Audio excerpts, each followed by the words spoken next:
नमस्कार, स्वागत है आपका न्यूज 80 पर। मैं हूं आपके साथ राहुल राणा। उत्तर प्रदेश में होने जा रहे उपचुनाव को लेकर सियासी संग्राम लगातार जारी है।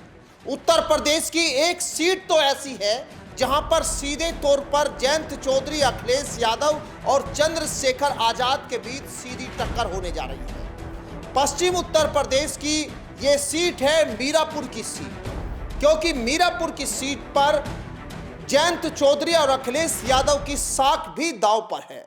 लेकिन चंद्रशेखर आजाद के लिए इस सीट पर, या कहे कि इस उपचुनाव में खोने के लिए कुछ भी नहीं है और पाने के लिए पूरा उपचुनाव उनके सामने पड़ा है।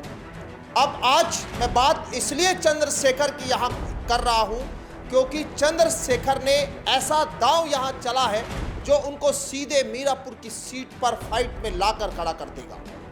यहां पर उपचुनाव में एनडीए और इंडिया गठबंधन की ओर से भले ही अभी यहां प्रत्याशी के नाम का ऐलान नहीं हुआ हो, लेकिन अभी यह तय हो चुका है कि चंद्रशेखर आजाद इस बार मीरापुर की सीट पर सीधे चुनौती दोनों दलों को देने जा रहे हैं। मैं यहां भारतीय जनता पार्टी की बात इसलिए भी नहीं कर रहा हूं क्योंकि ये सीट भारतीय जनता पार्टी और राष्ट्रीय लोकदल के गठबंधन में राष्ट्रीय लोकदल के खाते में जाने की ज्यादा अनुमान है। इसीलिए अगर इस सीट पर हार होती है तो वो जयंत चौधरी के खाते में आएगी, और अगर सीट पर जीत होती है तो वो जयंत चौधरी के खाते में आएगी। यानी हार जीत का जिम्मा जयंत के खाते में एनडीए गठबंधन में आने जा रहा है। हालांकि अभी बंटवारे में सीट मिलेगी या नहीं मिलेगी, इसी पर अभी कोई औपचारिक ऐलान नहीं हुआ, लेकिन अधिक जो उम्मीद है वो इसी बात को लेकर लगाई जा रही है कि जयंत चौधरी को ये सीट मिलेगी। लेकिन चलिए अपने मूल सवाल पर आते हैं, उनके सवाल के जवाब को तलाशने की कोशिश इस रिपोर्ट में आज करते हैं। क्योंकि ये सीट मुस्लिम और दलित समीकरण से जीत की ओर बनती है, लिहाजा इस बार इस सीट पर चंद्रशेखर आजाद ने यहां मुस्लिम और जोजा बिरादरी से जाहिद हुसैन को प्रत्याशी बनाकर ये दांव जो है वो पेचीदा कर दिया है और सीधे फाइट में वो आ गए। इसलिए मैंने कहा क्योंकि जोजा बिरादरी मीरापुर में 60,000 के आसपास है और ये सीट यहाँ जीतने के लिए जोजा का सपोर्ट मुस्लिम में बहुत बड़ा अहमियत रखता है। इसीलिए यहाँ पर जयंत चौधरी को सीधे तौर पर चुनौती चंद्रशेखर आजाद मीरापुर में देने जा रहे हैं। अब आप इसको ऐसे समझिए कि यहां पर जो दलित है, अगर चंद्रशेखर आजाद के पक्ष में आ जाते हैं और मुस्लिम में जोजा जो 60,000 की संख्या है वो उनके पक्ष में आ जाते हैं, तो यहां भले ही आरएलडी बीजेपी गठबंधन में हो, भले ही कांग्रेस और समाजवादी पार्टी गठबंधन में हो, सबको पसीने छूट जाएंगे।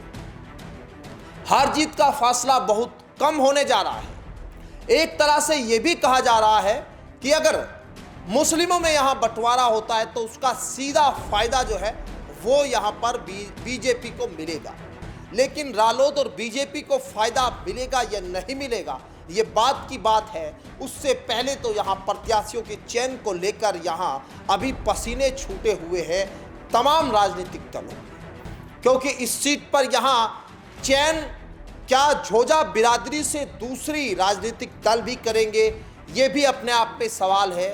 क्या मुस्लिमों को फिर से अखिलेश यादव साध पाएंगे? क्योंकि लोकसभा चुनाव में जिस तरह से हमने देखा कि समाजवादी पार्टी और कांग्रेस ने मिलकर उत्तर प्रदेश में 43 सीटों पर जीत लहराई और यहां पर जीत उनको मिलने के बाद से वो उत्साहित भी नजर आ रहे हैं। इसीलिए अब जो उपचुनाव होने जा रहा है इस पर भी सबकी नज़र उनके परफॉर्मेंस को लेकर है, क्योंकि ये उपचुनाव एक तरह से कहा जा रहा है कि 2027 का सेमीफाइनल होने जा रहा है और इस 2027 के सेमीफाइनल में जो पार्टी आगे बढ़ेगी वही पार्टी जो है 2027 में टिकी रहेगी। इस बात के को लेकर कोई ज़्यादा किंतु परंतु या संदेह नहीं किया जा सकता। अब चंद्रशेखर आजाद जो लोकसभा में यहां जीतकर नगीना से पहुंचे हैं, उनके लिए इस उपचुनाव में खोने के लिए कुछ है नहीं, लिहाजा उन्होंने ऐसे प्रत्याशी चुनावी मैदान में उतार दिए हैं जो एकदम से राजनीति में नए भी है, जिनके खिलाफ न तो कोई नैरेटिव है, न कोई यहाँ पर उनकी ऐसी कोई राजनीतिक पृष्ठभूमि नजर आ रही है जिसके लिए उनको टारगेट किया जाए। अभी हाल में भले ही एएसपी को हल्का समझा जा रहा हो, लेकिन मैंने जितना मीरापुर सीट पर जनता से, लोगों से बात की है, तो वहां चंद्रशेखर आजाद की पार्टी को लेकर लोग चर्चा करने लगे हैं। जब से चंद्रशेखर ने मीरापुर सीट पर यहां जाहिद हुसैन को प्रत्याशी बनाया है, उसके बाद से यहां इस बात की चर्चा होने लगी है कि क्या रालोद और अखिलेश यादव ऐसा कोई प्रत्याशी दे पाएंगे जो सीधी चुनौती हो। इस सीट पर अब चुनाव इसलिए भी पेचीदा हो रहा है क्योंकि यहां की जनता ये जानती है कि इस उपचुनाव में कोई सरकार ना बनने जा रही है, ना कोई सरकार गिरने जा रही है। इसीलिए अगर उन्होंने ऐसे किसी प्रत्याशी को इस बार जिता दिया जो विधानसभा में उनकी आवाज को बुलंद कर सके, अगर 60,000 के आसपास झोजा बिरादरी से आते हैं और अगर वो झोजा बिरादरी के एक मुश्त यहाँ अपने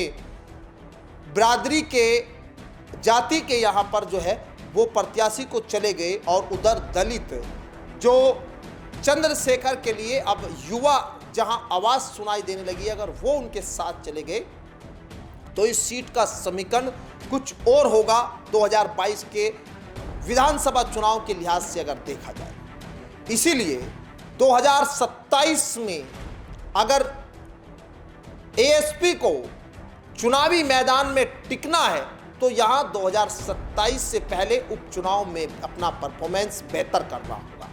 यानी इस सीट पर अगर यहां मीरापुर में एएसपी को जीत मिल गई तो विधानसभा में बोलने के लिए एएसपी के पास एक विधायक के तौर पर यहां उनके सामने जो है वो यहां दिखाई देंगे। लेकिन आप ये भी समझिए, लोकसभा में जिस तरह से चंद्रशेखर आजाद दलितों के आरक्षण को लेकर आवाज उठाते रहे, उसी का एक नतीजा यहाँ गांव में जगह जगह दिखाई और सुनाई देने लगा है।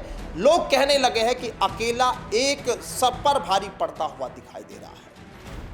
दरअसल आज चंद्रशेखर की बात इस रिपोर्ट में इसलिए भी जरूरी हो जाती है क्योंकि चंद्रशेखर का राजनीतिक कैरियर बहुत कम है, लेकिन उनकी जो ख्याति है वो कुछ ज़्यादा बड़ी हुई है। इसीलिए पश्चिम उत्तर प्रदेश में आने वाले दिनों में अगर चंद्रशेखर को बढ़ोतरी मिलती है, एएसपी को बढ़ोतरी मिलती है, तो पसीने यहाँ बीएसपी को तो छूटेंगे ही, साथ ही जयंत चौधरी को भी छूटेंगे। क्योंकि जयंत चौधरी जिसकी जमीन यहाँ बहुत मजबूत बताई जाती है, पश्चिम उत्तर प्रदेश में उनका राजनीतिक गढ़ भी है, इस बात में कोई दो राय भी नहीं। और 2027 में जयंत चौधरी और बीजेपी एक साथ मिलकर अगर चुनावी मैदान में होते हैं तो अखिलेश से ज़्यादा टक्कर यहाँ एएसपी देती हुई नजर आ सकती है। अगर इस उपचुनाव में उनको बढ़ोतरी मिल जाती है, 1 या 2 सीट उनको 10 में से मिल जाए, तो बीजेपी और रालोद मिलकर एक ऐसा प्लान भी तैयार कर रहे हैं। जगह जगह पर बूथ को जिस तरह से मजबूत करने की बात की जा रही है, दरअसल इसके पीछे ऐसे प्रत्याशी को भी यहाँ खोजने की कोशिश हो रही है जो उनको जीत दिला सके। पिछले दिनों एक चर्चा सियासी हुई थी कि रालोद मुस्लिम प्रत्याशी को चुनावी मैदान में उतारने जा रही है, जिसमें यहाँ नवाजिश आलम का नाम बहुत सुर्खियों में था।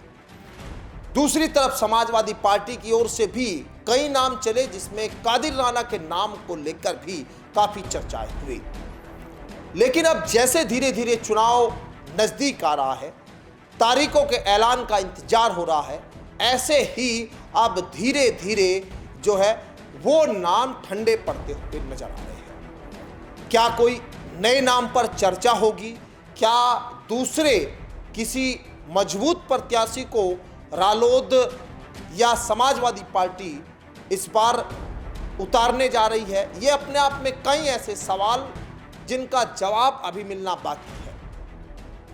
लेकिन 2027 से पहले ये उपचुनाव बीएसपी के लिए भी बहुत खास है और यहाँ चंद्रशेखर की पार्टी एएसपी के लिए भी बहुत खास है।